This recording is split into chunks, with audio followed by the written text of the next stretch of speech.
अमरावती जिल्ह्यातील दर्यापूर तहसील येथे प्रथमच खासदार नवनीत राणा यांनी जनता दरबार आयोजित केला।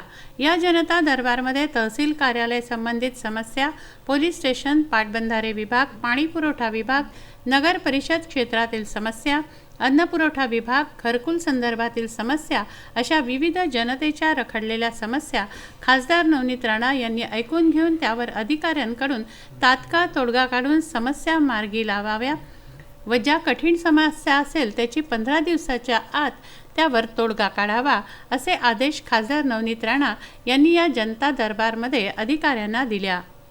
काही काळ जनतेच्या समस्या मांडताना वादविवाद सुद्धा झाला।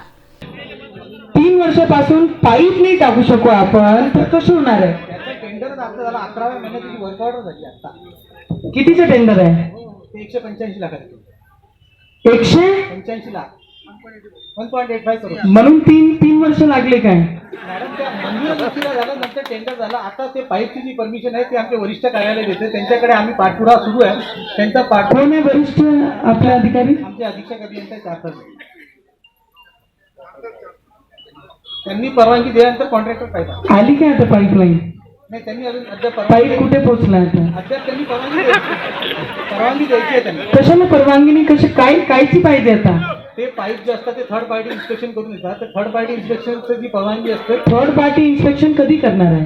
ते अधीक्षक अभियंता त्याची दादा मला एक गोष्टी सांगा, पाणीशिवाय आम्ही जगू शकत नाही मॅडम। खूप सारे प्रॉब्लेम असतात, काय असते। आता आम्ही रेल्वे डिपार्टमेंटचे तुम्ही काम पहा, अमरावतीमध्ये मी रिसायकलिंग ऑफ वॉटरसाठी 2.5 कोटी रुपयाचं काम मी आता सुरू केला आणि नाल्याचं पाणी स्वच्छ करून गाड्याला धुवायला कामी पडून राहिल्या, पण इथे पाणी पिण्यासाठी आपण काम करू नाही शकत म्हणजे काय आहे? हा विषय माझ्या वरिष्ठ कार्याशी निगडीत आहे। आमचा त्यांच्याकडे पाठपुरावा सुरू आहे। जनतेच्या कित्येक वर्षांपासून रखडलेल्या समस्यांसंदर्भात खासदार नवनीत राणा यांनी अधिकाऱ्यांना चांगलंच धारेवर धरलं।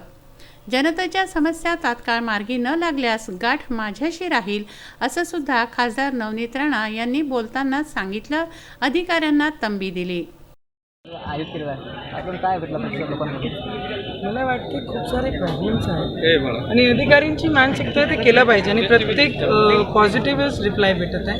आता थोडा दिवस जे 15 वर्षापासून जे काही लोकांना PR कार्ड नाही भेटलेले आहे, आठवणी त्यांच्या नावाने भेटलेले आहे, काही नगरपालिकामध्ये जागा नाही आहे, बाउंड्रीवर आहे, जिल्हा परिषदमध्ये आम्हाला तुमचे मतदार नाही आहे, हा नगरपालिकाचे मतदार आहे, तो प्रस्ताव जेवढेही पेंडिंग होते, पोलीस डिपार्टमेंटचे प्रस्ताव जेवढे होते किती मार्गी लागले गेले 2 वर्षापासून लागले ते सगळं पूर्ण आढावा आपण घेतलेला आहे। जो मॅडमच्या अंडरमध्ये जेवढे प्रस्ताव आलेले आहेत, तहसीलदाराच्या अंडरमध्ये जेवढे प्रस्ताव आलेले आहेत, सँक्शन झालेले आहेत, कुठे प्रॉब्लेम झालेले आहेत, सगळं माहिती गोळा करून सगळ्यांना डेडलाईन दिलेली आहे। सगळं डाटा माझ्याजवळ राहणार आहे आणि 15 दिवसामध्ये त्याचा परत एकदा आढावा आम्ही प्रत्येक ज्यांनी आम्हाला नोंद केलेली आहे त्यांची तक्रारची, त्यांना प्रत्येकाने आम्ही ते पूर्ण झेरॉक्स आहे त्या कॉपीची, की प्रत्येक व्यक्तीला माझं ऑफिसमधनं कार्ड जाईल, पोस्ट जाईल आणि फोन जाईल की तुमच्या प्रश्नावर काय मार्गी लागलेलं आहे आणि कोणत्या डिपार्टमेंटने तुमची दखल घेतलेली आहे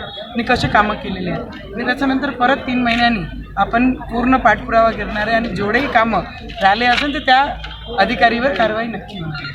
अमोल कंटाळे, विदर्भ न्यूज, दर्यापूर।